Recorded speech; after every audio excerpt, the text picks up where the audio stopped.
선하신 우리 주님께서 여러분의 삶에 오늘도 평강과 은총으로 함께 하시기를 소망합니다. 2023년 12월 15일 금요일 우리가 함께 나눌 하나님의 말씀은 욥기 38장 1절에서 18절까지의 말씀입니다. 그때에 여호와께서 폭풍우 가운데에서 욥에게 말씀하여 이르시되 무지한 말로 생각을 어둡게 하는 자가 누구냐? 너는 대장부처럼 허리를 묶고 내가 네게 묻는 것을 대답할지니라. 내가 땅에 기초를 놓을 때에 네가 어디 있었느냐?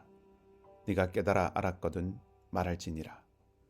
누가 그것의 도량법을 정하였는지, 누가 그 줄을 그것의 위에 띄웠는지 네가 아느냐? 그것의 주추는 무엇 위에 세워졌으며 그 모퉁이 돌을 누가 놓았느냐?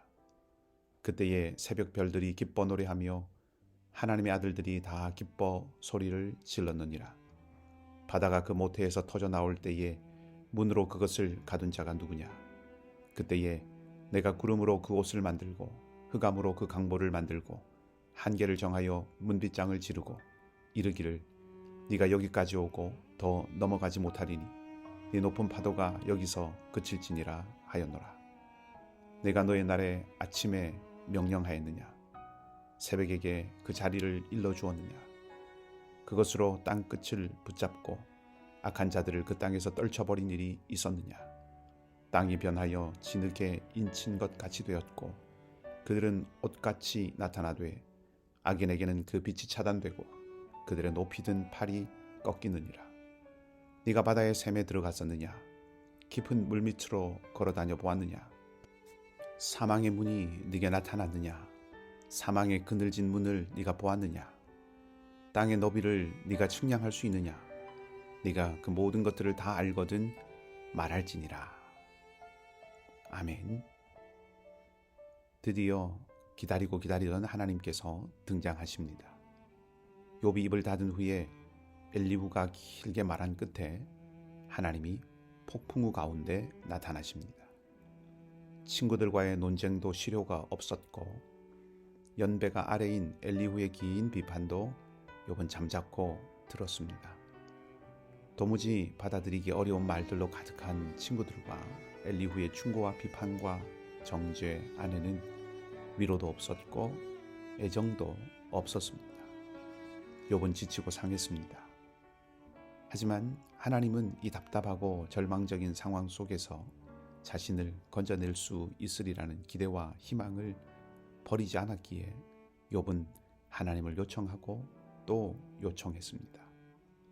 그리고 이제 드디어 지치고 상한 욥에게 하나님께서 나타나신 것이죠.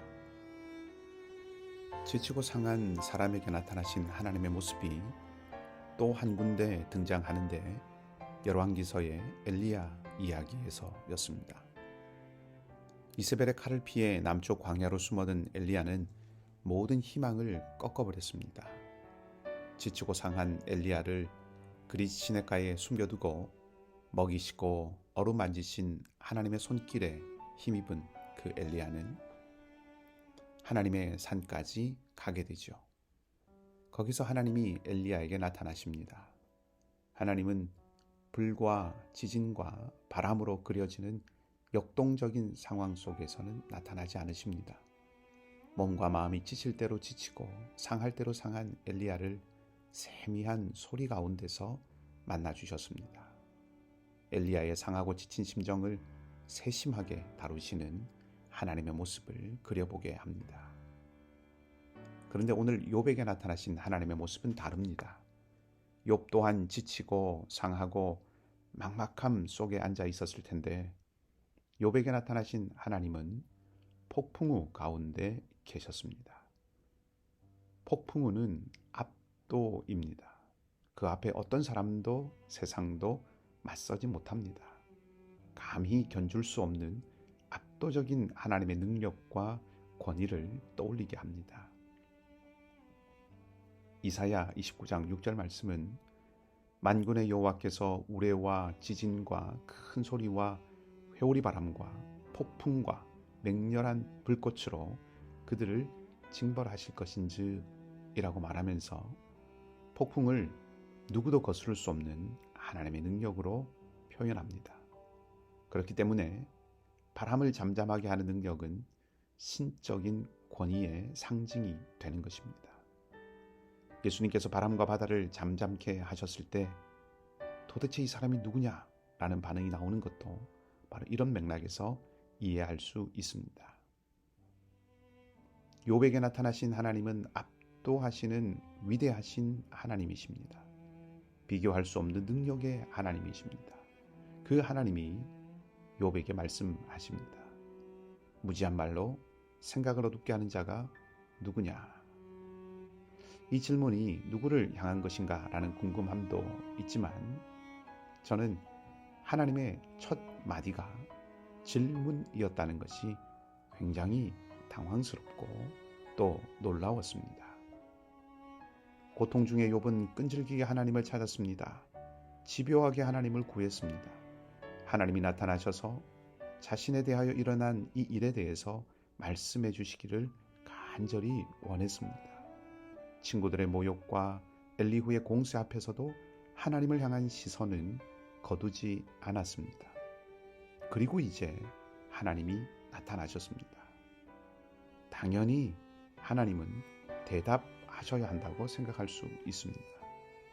이 모든 어려움을 견디며 버틴 욥에게 나타나신 하나님은 대답하시는 하나님이어야 했습니다. 이제는 하나님이 나타나셨으니 속 시원히 이 모든 일의 전말도 듣고 시시비비도 가려지고 누구도 풀지 못한 모든 궁금증이 다 해소되어야 합니다. 그러기 위해서는 오직 하나님의 답변이 있어야 했습니다. 그러나 하나님은 답변이 아닌 질문으로 욥을 향해서 입을 여셨습니다. 그 질문도 누군가 무지한 말로 어둡게 한다 라고 하는 꾸지람이 담긴 질문입니다. 이쯤 되면 욥의 심경은 더욱 복잡해질 것입니다. 하나님은 왜 이 중요한 순간에 이 결정적인 자리에서 속 시원한 답변이 아니라 알아들을 수 있는 설명이 아니라 더욱 난감하게 될지도 모르는 질문을 던지신 것일까요? 그것은 질문이 진정한 알매 이르게 하는 최고의 통로이기 때문입니다. 질문은 가르침이기 때문입니다. 그리고 무엇보다 질문은 초대이기 때문입니다. 질문은 질문을 받는 그 사람을 향하여서 그 당면한 문제와 해결의 자리에 참여하는 자가 되도록 초대하는 것이지요. 아이들을 키우다 보면 어릴 때는 질문이 굉장히 많습니다. 이건 왜 이런지, 저건 또 무엇인지를 끊임없이 물어댈 때 그 아이들에게 바로바로 답을 알려줄 수도 있습니다. 그리고 그렇게 해야 하는 것도 있지요. 그런데 때로는 너는 어떻게 생각하니? 왜 이럴 것 같니? 이렇게 질문을 되돌려 주는 경우가 있습니다. 그렇게 하는 이유는 질문을 던진 아이를 곤경에 빠뜨리려는 것도 아니고 아이의 입을 다물게 하려는 의도도 아닙니다. 도리어 스스로 생각하는 능력을 키워주고 문제를 만났을 때 어떻게 대처하고 어떻게 다루어 가야 할지를 일러주고 익히게 해주기 위해서입니다. 사랑과 애정의 표현, 돌봄의 표현인 것이죠. 모든 상황이 다 그런 것은 아니지만 때로 답을 일러주는 것은 물고기를 주는 것과 같고 문제를 당면한 상대방에게 질문을 던져서 문제와 해결의 자리에 참여하게 하는 것은 물고기를 잡는 법을 가르쳐주는 것과 같다고도 할 수가 있습니다. 자기가 낚아 올려야 진정한 자기 지식, 자기 지혜가 되는 법이지요. 그런 면에서 되돌려진 질문은 진정한 삶에 이르게 하는 통로라고 할 수 있습니다.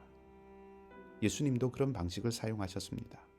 사람들의 질문을 받으시면 그 질문을 되돌려 주시곤 하셨지요. 무엇을 하여야 영생을 얻을 수 있습니까? 라는 질문을 받으셨을 때 예수님은 율법에는 무엇이라고 쓰여 있고 너는 그것을 어떻게 읽느냐? 라고 되물으셨습니다. 그리고 선한 사마리아인의 비유를 통해서 거기 모인 사람들을 깨우쳐 주셨습니다. 하나님의 등장과 질문은 하나님의 능력을 과시하거나 하나님의 권위로 욥을 누르거나 혼란 가운데 있는 욥을 더욱 난감하게 하여서 입을 다물고 그저 덮어놓고 욥을 순응하게 만들기 위함이 아니었습니다.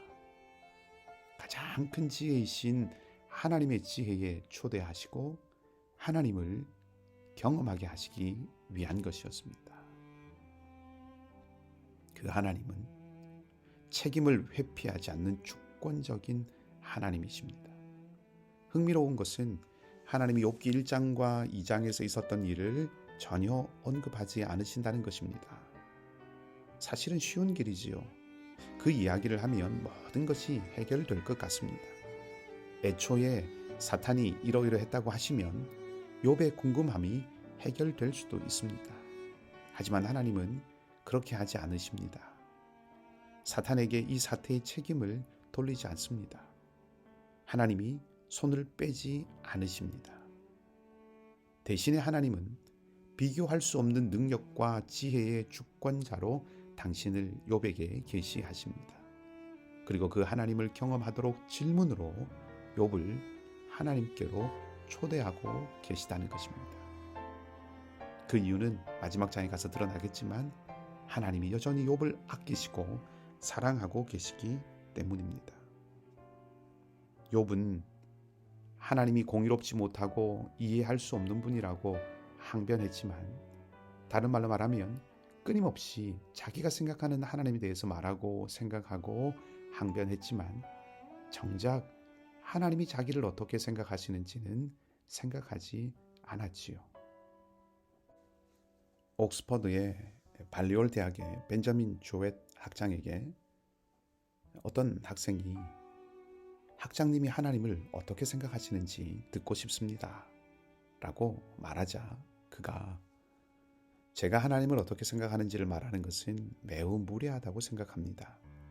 제 평생에 늘 알고 싶은 단 한 가지는 하나님이 저를 어떻게 생각하시느냐 하는 것에 대한 것입니다. 그렇게 대답을 했다고 합니다. 여러분, 가만히 생각해 보면 바로 이것이 은혜입니다. 우리가 생각하는 하나님이 아니라 하나님이 우리를 생각하시는 것, 우리를 어떻게 바라보시고 어떤 대상으로 생각하시는가가 사실은 결정적인 것이죠. 그분이 우리를 죄인으로 멸망의 자녀로 여기신다면 우리의 운명은 비극적으로 끝나고 말 것입니다. 그러나 그분이 우리를 자녀로, 친구로 여기신다면 우리의 운명은 마침내 영광스러울 것입니다. 하나님께서 욥에게 나타나신 것은 이제 욥을 위로하기 위한 것이었습니다. 그토록 기다리던 하나님이 나타나셨다는 것 자체가 욥에게는 이미 큰 위로가 되었을 것입니다. 친구들과 엘리후는 욥이 하나님의 심판의 대상이고 하나님이 욥에게 징벌을 내리신 것이고 나아가 하나님이 인정하지 않는 존재가 욥이라고 그렇게 여겼지만 그런 욥에게 하나님이 나타나셔서 말씀하시는 것, 그것은 욥과 아직은 관계 맺고 있는 하나님이심을, 아니 욥과 여전히 관계 맺고 있는 하나님이심을 증명하기에 충분하다는 것이죠. 하나님의 임재는 그 자체로 친구들의 말과 판단과 달리 하나님이 욥을 여전히 붙들고 계심을 보여주는 일이 됩니다. 욥은 하나님의 등장과 함께 위로를 얻기 시작했을 것입니다. 하나님의 질문도 그러합니다. 욥을 다그치고 그를 구석으로 몰아넣기 위한 것이 아니라 크고 위대하신 하나님을 경험하게 하고 만나게 하고 보게 하시려는 하나님의 마음이 이제 드러나기 시작하는 출발입니다. 욥을 당신에게로 초대하시는 하나님을 이제 우리도 만나게 됩니다. 욥을 초대하신다는 것은 하나님이 욥을 용납하실 만한 존재로 여기신다는 뜻이지요. 욥과 세 친구들과 엘리후가 하나님을 어떻게 생각하느냐에 대한 이야기가 지금까지 이어져 왔다면 이제부터는 하나님이 욥을 어떻게 생각하시느냐가 드러나기 시작한다는 것입니다. 그리고 하나님은 욥을 사랑하는 자로 여기고 있음을 보여주십니다. 우리가 하나님을 간절히 찾을 때가 있습니다. 마치 풍랑이는 바다에서 사투를 벌이던 제자들이 주무시는 주님을 다급하게 흔들어 깨웠던 것처럼 우리의 고난과 아픔과 고통을 해결해 주시기를 바라는 마음으로 간절하게 찾을 때가 있습니다. 배에서 잠을 깨신 주님은 바람과 바다를 잠잠하게 하셨습니다. 능력을 행사하셨습니다. 제자들의 문제는 해결되었고 그들이 가고자 했던 그 목적하던 곳까지 가게 됩니다. 그런데 중요한 것은 이것입니다. 그 사건으로 얻어야 했던 것은 문제의 해결이나 원하던 바의 성취가 아닙니다. 그것을 넘어서는 것이죠. 그 일로 제자들은 자기들과 함께하고 계신 분이 누구인지를 알아야 했고 그리고 그분을 누려야 했습니다. 이것이 진정 중요한 것입니다. 제자들에게는 예수님의 능력이 아니라 예수님 그 자체가 예수 그리스도 그분이 필요했던 것입니다. 욥도 마찬가지입니다. 하나님의 대답, 곧 이 모든 문제를 한 번에 해결할 능력이 아니라 능력의 근원이요 능력의 소유자이신 하나님이 필요한 것입니다. 문제를 해결하지 않아야 한다는 것이 아니라 근본적인 것, 근원을 놓치지 않아야 한다는 말씀을 드리고 있는 겁니다. 능력은 결코 존재보다 우위에 있을 수 없습니다. 하나님은 욥에게 하나님 자신을 보여주시기를 원하셨고 하나님을 경험하고 하나님을 알기를 원하셨습니다. 하나님이 욥을 어떻게 여기고 있는지 그것을 알기를 원하셨습니다. 그것이 근원이고 그것이 근본이기 때문입니다. 그것이 모든 것의 시작이며 그것이 모든 것의 해결입니다. 나중에 욥은 이제까지는 말로만 들었는데 이제는 하나님을 눈으로 봅니다 라고 고백을 하게 됩니다. 그리고 그 고백과 더불어 욥은 크나큰 위로를 얻습니다. 오늘 이 사실을 마음에 품고 하나님 그분을 구하는 하루가 되기를 원합니다. 하나님을 아는 것, 하나님을 누리는 것, 그것이 우리 인생의 가장 귀하고 하나님 한 분으로 참으로 충분합니다. 함께 기도하겠습니다. 좋으신 하나님, 이제 하나님이 욥에게 나타나셨습니다. 대답이 아닌 대답할 수 없는 질문으로 시작하셨지만 그것이 욥을 윽박지르고 더욱 구속으로 몰아넣기 위한 것이 아니라 하나님을 경험하게 하고 하나님의 크심에 욥을 참여시키도록 욥을 초대하는 것임을 생각해 봅니다. 우리가 살아가면서 하나님의 능력을 구하는지 하나님 자신을 구하는지 그리고 무엇이 진정 우리가 구해야 하고 누려야 할 것인지를 다시 한번 돌아보기를 원합니다. 하나님은 하나님 사랑하기를 요청하셨습니다. 당신이 우리의 존재 그 자체를 사랑하시기 때문입니다. 그리고 그 사랑의 사귐, 사랑의 누림이 모든 것임을 또한 우리가 알기를 원합니다. 이제 욥을 위로하실 하나님의 사랑과 은혜가 우리에게도 동의를 하기를 원하오니 사랑하는 이글스필드 가족들 모두 가운데 선하신 손길로 함께 하시고 특별히 육신이 연약하고 삶이 힘겨운 성도들을 찾아가셔서 위로와 소망이 되어 주시옵소서. 감사를 드리며 선하신 주님 예수 그리스도 이름으로 기도하옵나이다. 아멘. 하나님 한 분만으로 충분한 삶이 되기를 바라고 하나님의 크고 위대하심을 누리는 삶이 되기를 주님의 이름으로 다시 한번 축복합니다.